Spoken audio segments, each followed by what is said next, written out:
Greetings folks, and I hope your disruptors are powered up wherever you are in collecting land. And welcome back to the channel for another 1/6 scale figure unboxing and review. And today we're going to be getting up close with EXO-6's take on the Klingon commander Kruge, aka Christopher Lloyd from the 1984 Leonard Nimoy directed Star Trek III The Search for Spock. But before we dive in, I'd like to send a bird of prey size shout out to everyone who supported the channel.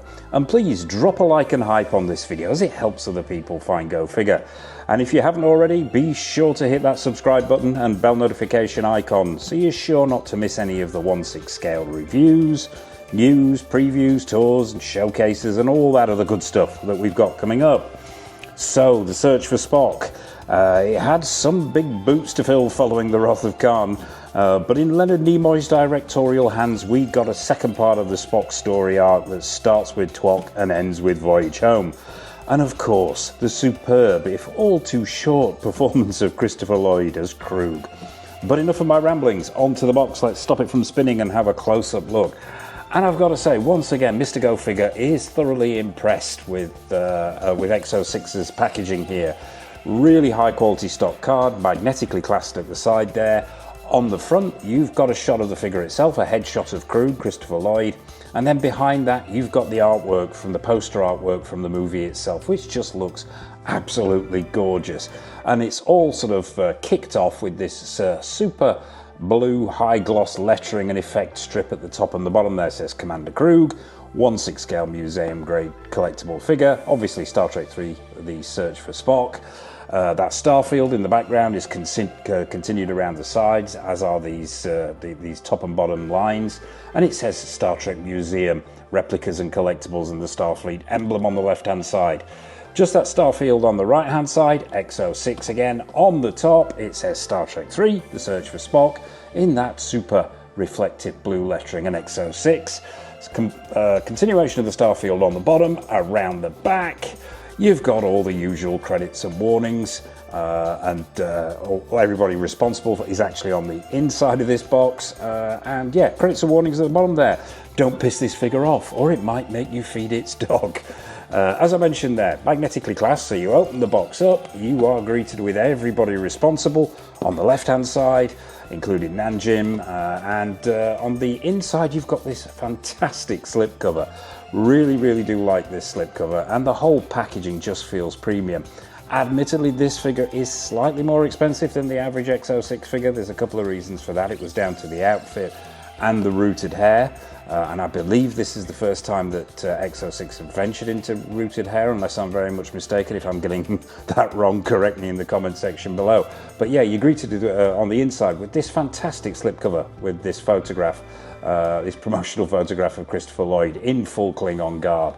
When you remove that slipcover, if it'll come out, foam inlay, and underneath the foam inlay you've got the figure itself in all its glory. So that's the box, folks. So without further ado, let's dive down onto the table, get all those accessories out and have a close-up look at them.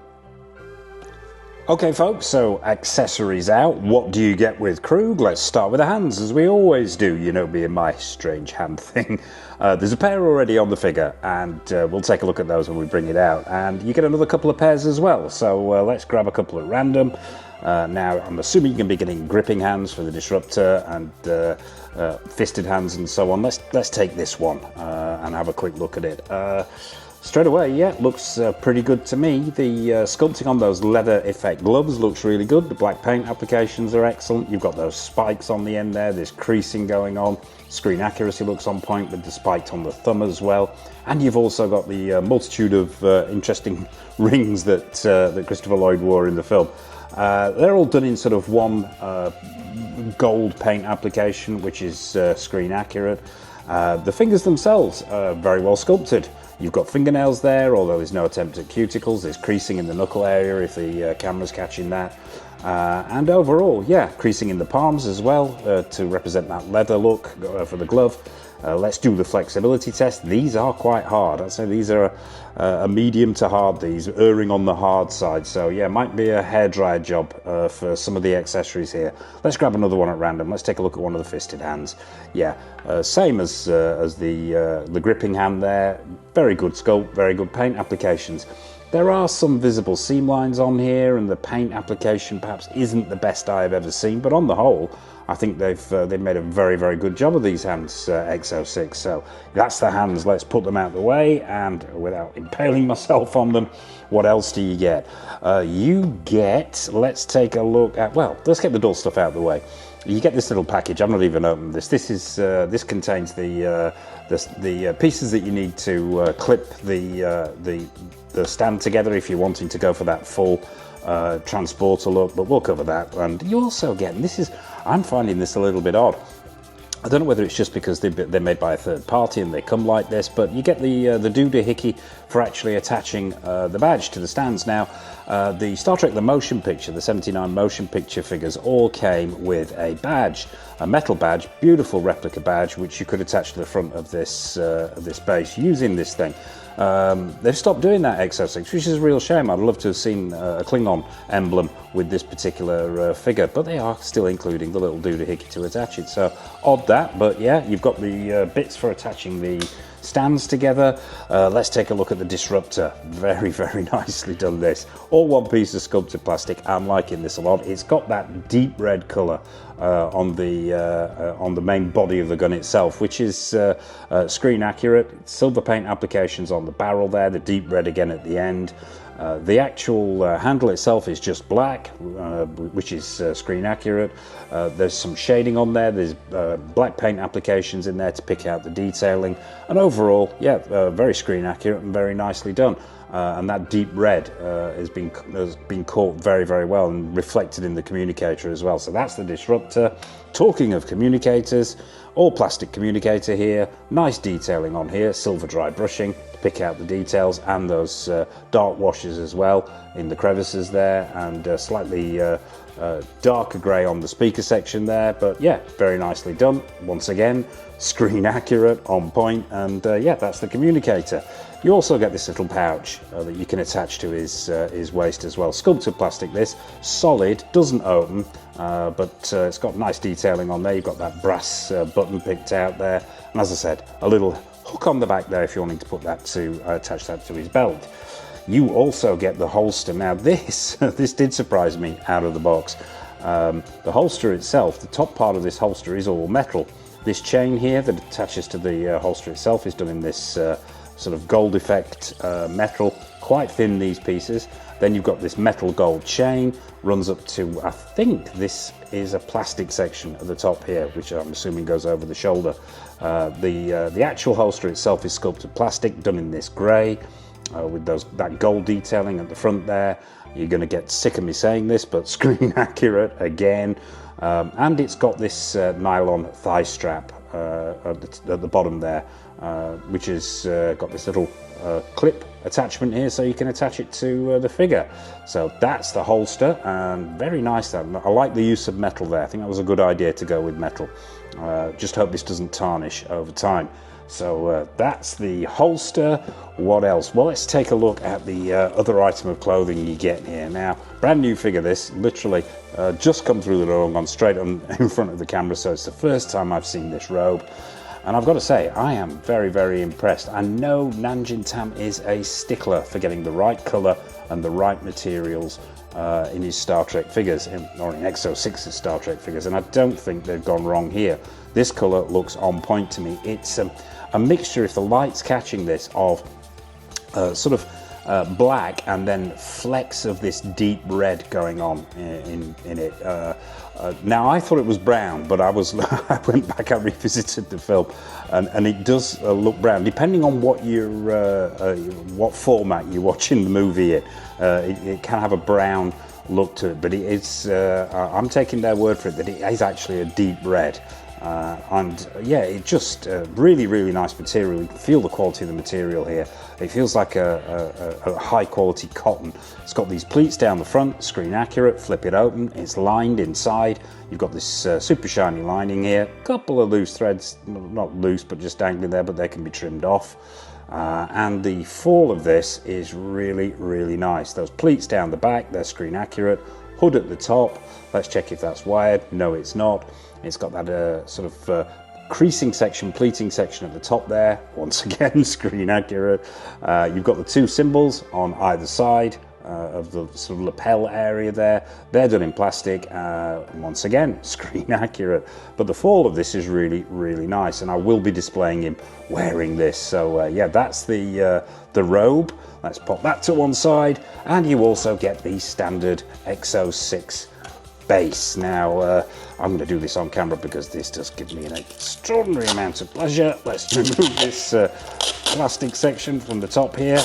And yeah, standard EXO-6. Collectors of EXO-6 Star Trek figures will recognize this instantly.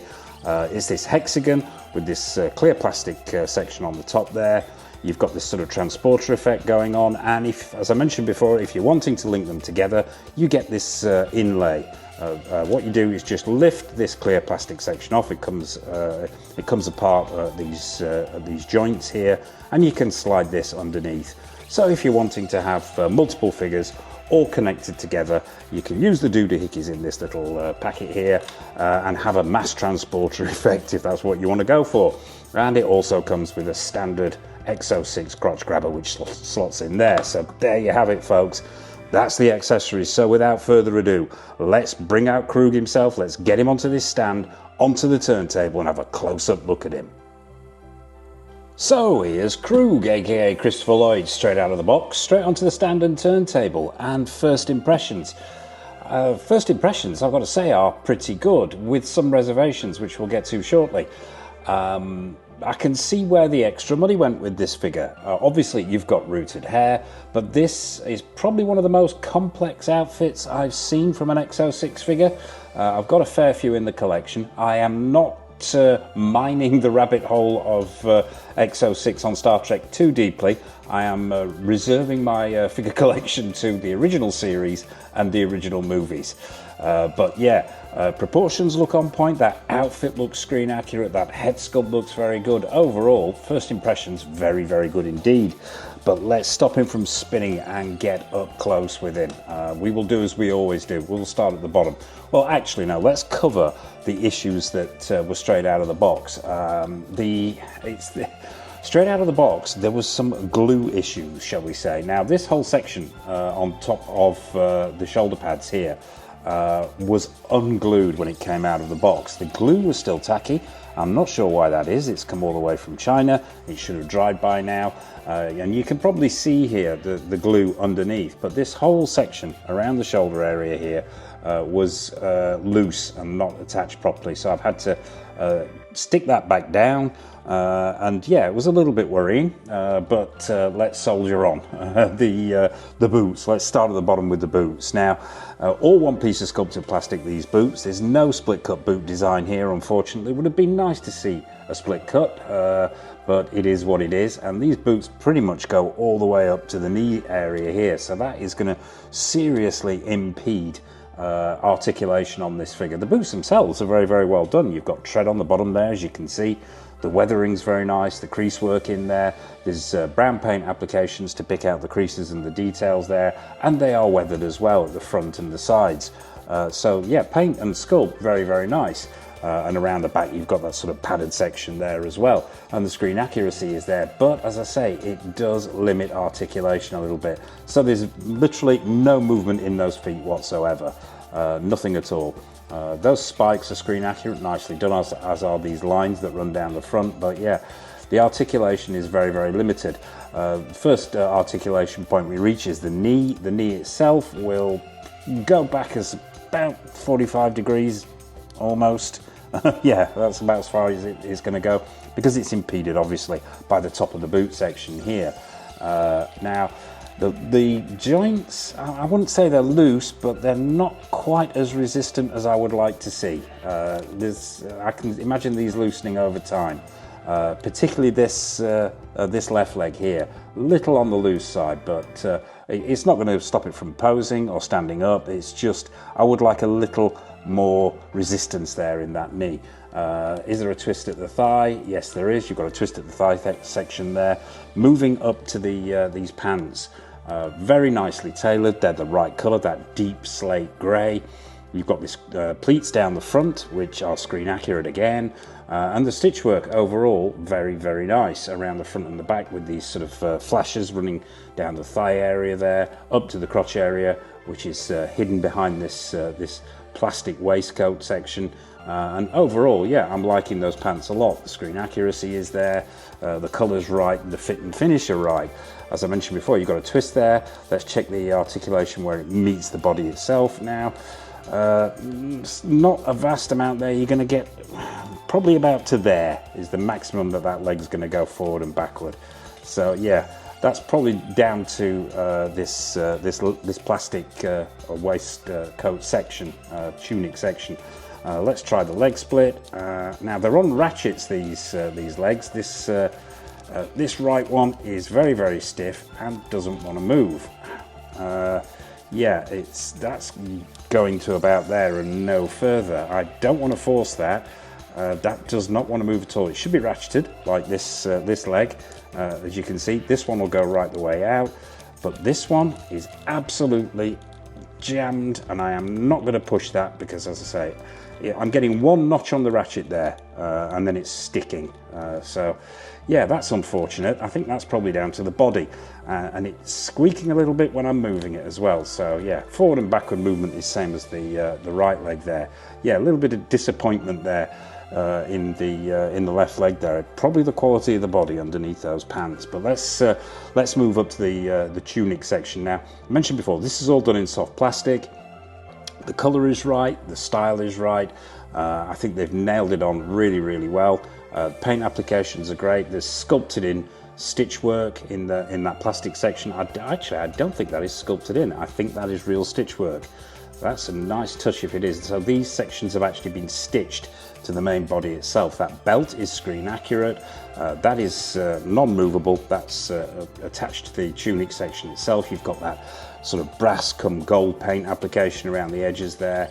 You've got this chest strap. Once again, that is attached to the main body of the tunic, so that's not going to come away. You've got these three stripes, these gold stripes down the right lapel, and they're painted gold. And underneath that, you've got this fur coat, what can I call it? A fur undershirt, and that's a faux fur, really, really nicely done. Screen accurate again, and there's that layer underneath of almost chainmail, shiny chainmail shirt, which they've got right underneath there. Let's check the articulation at the waist. I can't imagine this being brilliant because of the nature of this figure. There's a little bit of a right and left twist going on there, not a huge amount. I am not going to push this too far. There's a forward and backward, almost an ab crunch going on there, but once again, not too much, and that's going to be probably partially down to this body and partially down to the nature of this really tight strapping. Around the back, the vertical lines in that tunic section are continued with that stitch work. Now, this is the plastic that I mentioned before that was coming away. It's not coming away around the bottom. It looks like it's been glued on, but as you can see here on this left shoulder, it's not sitting right there. There's a visible section underneath. It's glued right on this side, but on this side, for some reason, it hasn't been glued correctly. And that glue, and it is still moving around. Very odd this, that the glue doesn't appear to be dry on this. Not sure how that's happened, but yeah, it is what it is. That's probably going to take some futzing. This section, which runs down the spinal column, is magnetically attached, which I only just noticed, but I'm wary of pulling this too far up because it's going to start to detach these sections on the left and right of the shoulder pads. But yeah, nice to see a magnet there. There's obviously a magnet in the body which holds this whole spinal section in place. That grey material, plastic, well, I think this is more of a pleather actually, runs up to the top and the neck area there. Once again, I'm seeing visible glue underneath this neck section. I'm not sure if the light's catching this, but if you look closely around where this almost circular section of the neck is around the top of the shoulder pads, there is visible glue underneath there, which is not brilliant. There's some QC issues straight away with this figure, which is a shame, and you can see some visible glue around the back there. Not great at this price point, and once again, visible glue if the light's catching this underneath there as well. This whole section, like this section that straps around his chest, this neck section here is glued to the top of the shoulder pads. Around his neck you've got the gold chain. That feels like that's been done in metal, which is great to see. And moving up to the head sculpt itself, I'm going to drop him down a little bit here, actually move this camera back and drop him down into the gap here so we can get close up on this head sculpt. I've got to say, I am very, very impressed with the head sculpt here. I think that is an excellent Christopher Lloyd Kruge likeness there. The skin tones and textures, really, really good. There's creasing around the eyes there. I'm not 100% convinced about these eyebrows and this moustache and beard. I think they let it down a little bit because they contrast against the rooted hair, which we'll get to. Now, I can't help but think they should have gone for a slightly lighter paint application there. They've gone for almost a black. There are hints of brown in there, in the beard, in the moustache and in the eyebrows, but it's still a lot darker than the hair itself. I would like to have seen a little bit lighter, maybe, and a little bit better sculpted those eyebrows, just to pick out a little bit more detail. But it is what it is. I think it's the colour more than anything. Just clashes with the hair a little bit. Now, obviously you've got the indentations in the forehead there. They're nicely done. They're picked out with some darker washes. You've got the trademark Christopher Lloyd mole on the right cheek there. The creasing under the eyes is exceptionally well done, and very, very fine crease work going on there. The reddening around the cheek area, very, very good. The eyes are the right colour. They're nice and glassy, the right spacing. And pretty much from any angle here, that's definitely Christopher Lloyd as Kruge from Star Trek 3. Let's take a look at this hair. Now, the style is right. As I mentioned before, I think the colour in the rooted hair is a lot more on point. It's sort of a chestnut brown with some lighter areas in there, which really work. Let's take a look at how it meets the head sculpt itself. I don't think there's any other way of doing this. It's not rooted, I don't think. I think what they've done here is actually left a gap between the front and the back of the head sculpt, and it's sort of been attached into that gap. So you're not actually seeing any sections where the hair has actually been rooted in. So it's not technically rooted. It's more sort of slotted in my opinion, but it works and it's effective. I would say, from the sides, perhaps not as effective, but overall, straight on and from the side, in profile, it works. Although there is a little bit of an ugly gap there, or am I nitpicking? Let me know in the comment section below. The hair itself is in sort of two sections. You've got that main body of the hair falling down there. The length is right, the style is right with that ponytail swept across from the forehead and down to the back, and overall the hair feels of a pretty good quality actually. I'm liking the hair a lot there. Perhaps it's just the way it's attached, and it can be futzed with if you wanted to push that hair out a little bit more. So overall, I think that is a very, very good head sculpt. Let's check the articulation in these arms while we're here. Now, I'm not going to push these arms too much because of the issues that I've been having with these two sections here, but let's see what we can get out of the arms. Now, ratcheted once again, you probably hear that, so it'll go out to 90 degrees there. Let's bring that back down. Let's see the forward and backward. It's not restricted here because of this fur is obviously quite flexible, but overall, you're getting a decent amount of movement at the shoulder there, a decent amount of movement at the wrist. Is there a bicep swivel? There is. Is that a butterfly joint at the shoulder? Yes, it is. Great to see. No issue with the arms here. Talking arms. Let's have a look at what they've done here. So Around the bicep area, you've got that insignia, which is attached with what looks like a nylon strapping around there, which once again, screen accurate. You've got the gauntlets. These are done in sculpted plastic, finished in that super high gloss black paint with the gold Klingon writing on there picked out. They're nicely done. And these are the other hands that we didn't cover in the accessory section. Same standard going on there as well. Let's just have a quick look around the back, see if there's anything we've missed. No, that's pretty much everything. Just check the articulation in the head movement as well, just to make sure that, yeah, I mean, it's not a fixed neck head sculpt, this one, but there's no swap out head. But yeah, you've got a decent amount of movement there. Not so much forward and backward, because it's limited by where that neck joins the head, but you've got plenty of right and left movement going on there as well. And I do think that is a very, very good Christopher Lloyd Kruge head sculpt. So it's time for a final verdict on this guy. So let's get him back on the stand, onto the turntable. Let's tool him up and go in for a final verdict. Okay folks, so Klingon all tooled up. Time for a final verdict on this guy. Let's start with the good stuff. The screen accuracy. That outfit is absolutely on point. I think they've done an amazing job here of capturing the Klingon uniform from the movie itself. Love the materials that they've used. Love the materials in that cloak itself, that cape that he wears.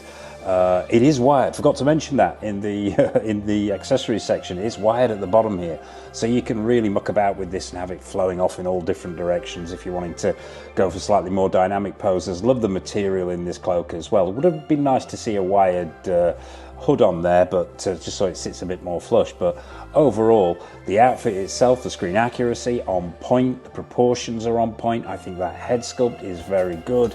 And I can see where the money is in this figure. I think it's an absolutely excellent figure from EXO-6 and an amazing representation of Christopher Lloyd as Kruge. The downsides. Now, there are a few downsides with this figure. First of all, the articulation in the body is not brilliant. As we mentioned when we were looking up close with this figure, the legs themselves are a little bit on the loose side.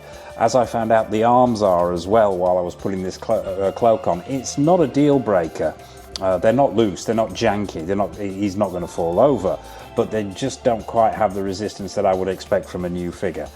The QC issues continue a little bit here as well.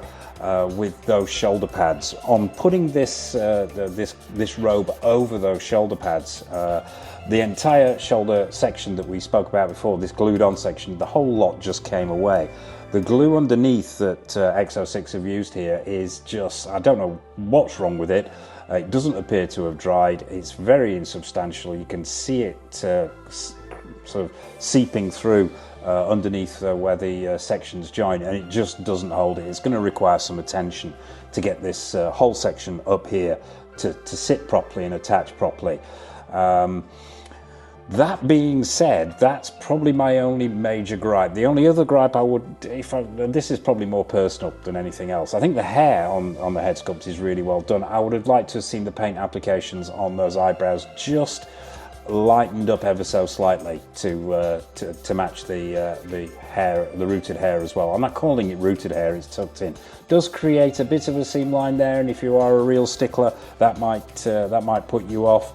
I think the materials they've used, I think the screen accuracy, I think that are all absolutely phenomenal. So a score out of 10 for this guy. This is going to be a tough one. I think if it wasn't for the QC issues here, I'd be really erring towards a 9, an 8 or a 9, but I think the QC issues let it down. And it's a real shame because it's a phenomenal piece, and I think EXO-6 are doing some amazing work with the Star Trek IP, but it's let down by those niggly QC issues, and the biggest one for me is the glue on these pieces. That should not be an issue with a high-end figure like this, especially one coming in at this price point. So, and I'm winging this here. What score are we going to give this? Without those QC issues, this would have been a solid 8.5, maybe even a 9. But with those QC issues, I'm going to have to take a point off, and this is going to have to go down to a 7 or a 7.5. It's a real shame. I was so looking forward to this figure. But yeah, we're going to have to go with a 7.5, unfortunately.